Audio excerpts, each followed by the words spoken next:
после инаугурации сейчас нет. В мэрии живут майдановские сотни, почти на всех этажах революционная власть. И на площади перед мэрией палатки, огороды, дым буржуйки, вооруженные люди. Со спортивной решимостью он пошел к тем, кто еще несколько месяцев назад скандировал его имя на площади и готов был стоять до победного по его приказу. Мой коллега Юрий Липатов наблюдал, как эти же люди, говоря по-простому, отжали у нового мэра мобилку на революционные нужды. И старался понять, сможет ли Кличко нокаутировать словом тех, кто видел его в деле.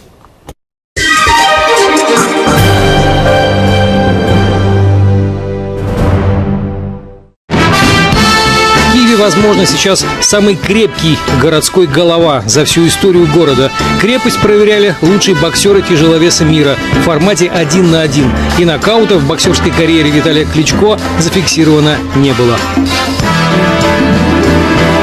Но и против лома тоже есть приемы, уверены обитатели Киевского Майдана, которые снова завезли дрова, замешали коктейли Молотова, подожгли шины и в качестве предупреждения Виталию Кличко даже выставили на баррикаду бойца, вооруженного клюшкой для гольфа.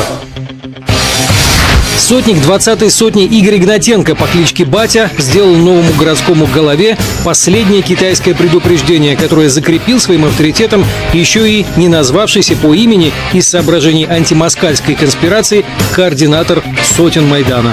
Кличко милицию начал нагонять, понимаете? Он хочет вторую войну здесь сделать. Мы есть власть. Это просто смешно. Мы его наняли, а он нас выгоняет. Первое же задание революционной власти Виталий Кличко рискует провалить. Его переговоры с обитателями Майдана меньше всего похожи на переговоры дипломатические. Вы мне говорите, что я засрал ваш город, а я вам отвечаю. Вы мне страну засрали, мое чувство глубже. Вы не кажется вам такой дежавю декабрьский? Сейчас кто-то ни разу слово «вы мне засрали тут Киев» здесь не звучало, и это слышали все присутствующие. Поэтому не нужно складывать слова чужие. 4-я сотня. Если я сейчас соврал, можете меня расстрелять на месте. После того, как этот разговор выложили в интернете, пошли слухи, что хулиганы с Майдана тогда же якобы отобрали у нового мэра iPhone, заявив: «А ты и так себе новый купишь». Ну вот вышел бы, вызвал бы с Майдана этих вот людей на ринг, победил бы и потребовал бы, чтобы они убрали все свои палатки с Майдана. Вот это было бы как-то еще более-менее выглядело бы в его стиле. А так человек, который выходит просить убрать палатки, при этом у него еще отбирают телефон. Господи, ну какой же ты после этого мэр, боксер и вообще политик? Удары гораздо ниже пояса от соратников по борьбе Виталий Кличко получал неоднократно. Это умение терпеть, видимо, и сделало его великим чемпионом, если говорить о боксе. Как известно, методы руководства и убеждения – это, в общем, результат накопленного жизненного опыта, который был эффективен во время уличных противостояний. Ты, сука, напился, сейчас потом рассказываешь. Кличко! Давай на Часы звонит. Давай, ударь меня. Да я не буду, ты за нас. Совершенно ты все сказал, моя позиция ясна. Ты в армии был? Не был. Не был в армии? Где два болта первого стоит? Хочешь разломанную голову сегодня? Разломанную голову никто из соратников иметь не захотел. Но вот так, в виде то ли струи пены, то ли порошка из взорвавшегося огнетушителя, его позицию покритиковали свои же, когда он попытался быть посредником в противостоянии с Беркутом. И ведь апперкотом же ответить нельзя. Убьешь одним ударом. Изо всех сил приходится сдерживаться.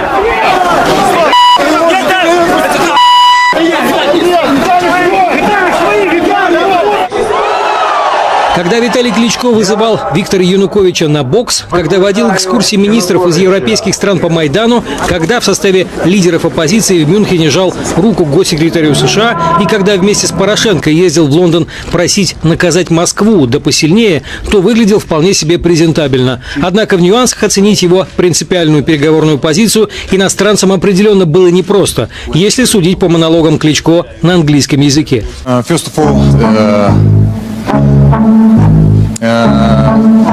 Yes, of course.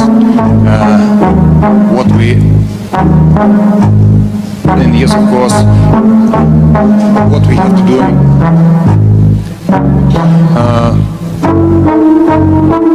Make next step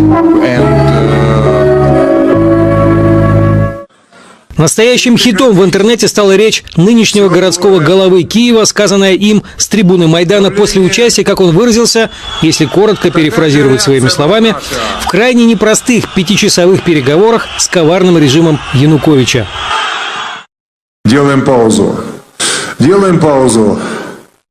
И я очень хочу, я знаю, я стою на этой сцене, очень сильно хочу, чтобы не было кровопролития. Я уверен, что мы сможем, я смогу в ближайшее время, шаг за шагом, представить ключевые шаги, которые мы сделаем для того, чтобы выиграть. Спросите меня, как побороть вот так вот сразу? Не получится. Не было бы Майдана, не было бы свободы. И это есть островок сердца свободы. И уверен в том, что мы должны шаг за шагом. Сегодня несколько городов. Завтра их будет больше. Сегодня у нас столько-то бригад. И будем расширять. Впрочем, находившиеся тогда на островке сердца свободы аплодировали, возможно, потому что находились в сходном состоянии. На морозе градус борьбы растет практически у всех, кто не трезвенник. В трезвом виде на телевидении Кличко объяснял один из принципиальных пунктов своей политической программы следующим образом. Вы понимаете, это слово похоже, там есть один синоним, когда отрезают. Вот то же самое нужно сделать с властью. Тех людей, которые не оправдали свое доверие, те, которые люди замешанные в коррупции. Это вы имеете в виду кастрация? Да, совершенно верно. Телевизионные новости с его высказываниями можно было бы назвать комичными, если бы эти высказывания не касались трагических тем. Встречался с многими милиционерами, которые погибли, с людьми, демонстрантами, которые погибли, и все задают вопрос. Ну а после речи, сказанной им солдатам, которых нынешняя киевская власть отправила в карательную операцию на восток Украины, за обладателем официального титула «Почетный чемпион мира», по версии одной из боксерских ассоциаций, закрепился еще и неформальный титул лучшего украинского демотиватора в мире. Конечно, нет бронежилета. Это физическая защита. Самый главный бронежилет для каждого из вас. У кого есть мать, жена, дети. Не дай бог, что с вами случится. Мысль о том, что они будут нищенствовать, что их некому будет кормить, то, что они останутся на улице. Смелости Виталию Кличко не занимать, это правда. Он лично ездил в недружелюбные по отношению к западенцам, бандеровцам Донецк и Харьков. Это было уже после смертей в Киеве и сожженных заживо активистов антимайдана в Одессе. Слышишь, Владимир? Я слышу. Я уважительно к тебе обращаюсь на «вы». У меня к тебе одна просьба. Так потому что руки в крови. Ты несешь ответственность, что ты устроил, а? Не кричи, пожалуйста. Не, устроил ты этот самый кровавый Майдан. Ты организатор. Хорошо. Не кричи, пожалуйста. Хорошо. Так хорошо. Ты несешь ответственность за это или нет? Я несу ответственность за все, что происходит. Несешь, да? Да. Нокдаун! Фашист недобитый! То, что бывший боксер не Цицерон, было известно давно. Но многие рассуждали, лишь бы человек был хороший, остальное не так уж важно. В интервью в деликатной форме ему иногда задавали вопросы в стиле: не влияет ли большое количество ударов по голове на способность рассуждать? На что Кличко отвечал очень даже рассудительно. В советском спорте я увидел статью, которая неприятно меня поразила. Я не знаю, наверное, вы с ней знакомы. Это статья, это мнение нейрохирурга израильского. Знаете, о чем я говорю уже, да? Вы улыбаетесь. Речь идет в первую очередь о частых проявлениях амнезии, то есть потери памяти, характеризующихся спутанностью сознания, замедлениями, нарушением моторной функции, которые могут быть предвестниками прогрессирующей энцефалопатии. Это хорошо видно и зрителю. Посмотрите, как зачастую говорят боксеры по телевизору. Замедление речи, несвязанные слова и предложения, часто откровенные языковые ляпы. Но пока что у нас с вами этого не произошло. Но он не враг вам, это явно, это человек. У вас нет опасений, что, может быть, он в чем-то прав? Этот человек, у меня есть вопрос, существует ли он в действительности. Если существует в действительности, то он наверняка подкуплен. Как может доктор озвучивать результат, есть врачебная тайна, не обследовав человека, ставить диагноз? Во-первых. Во-вторых, одно могу сказать, я благодарен моим тренерам, которые достаточно хорошо готовили меня. И я рад, что за всю свою боксерскую карьеру ни разу не только лишь не побывал в нокауте, но даже и в нокдауне. Виталий Кличко точен в словах, как искушенный политик. Действительно, нокаута в его боксерской карьере не было зафиксировано. Но вот в качестве кикбоксера он нокаут пережил, если судить по этой видеозаписи, снятой в 1992 году.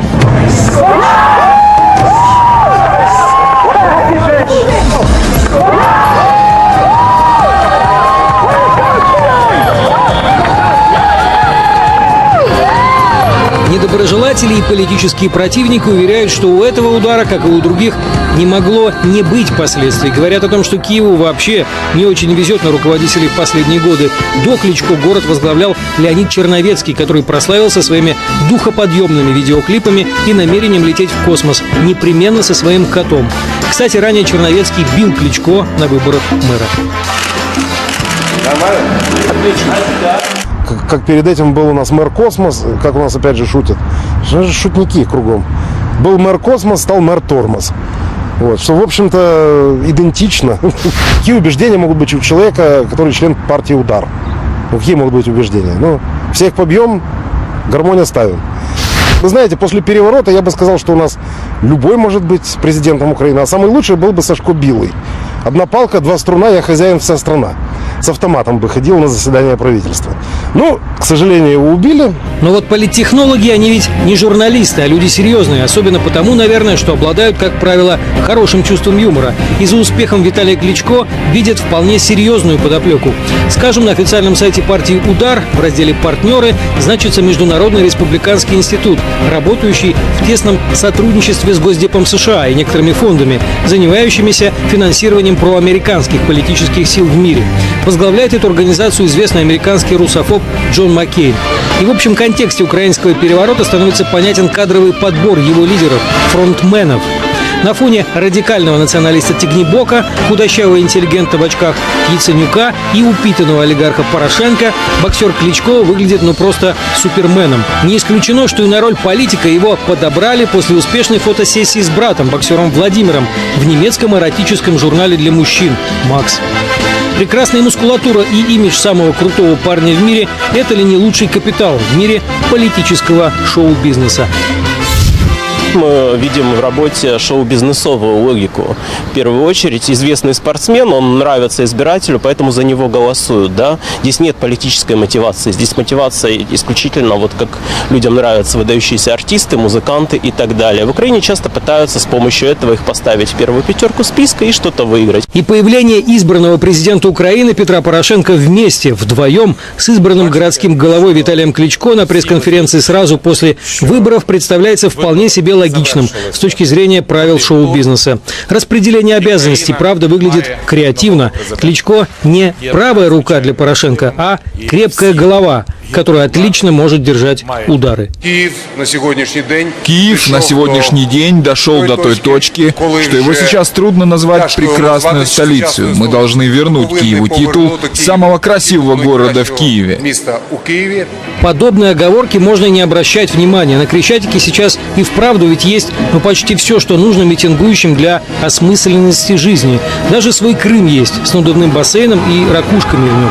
Когда власти города подвезли еще и новую брусчатку взамен той, что активисты выломали, воюя с Беркутом, то вдохновившиеся обитатели палаток гордо обозначили место своего обитания таблицей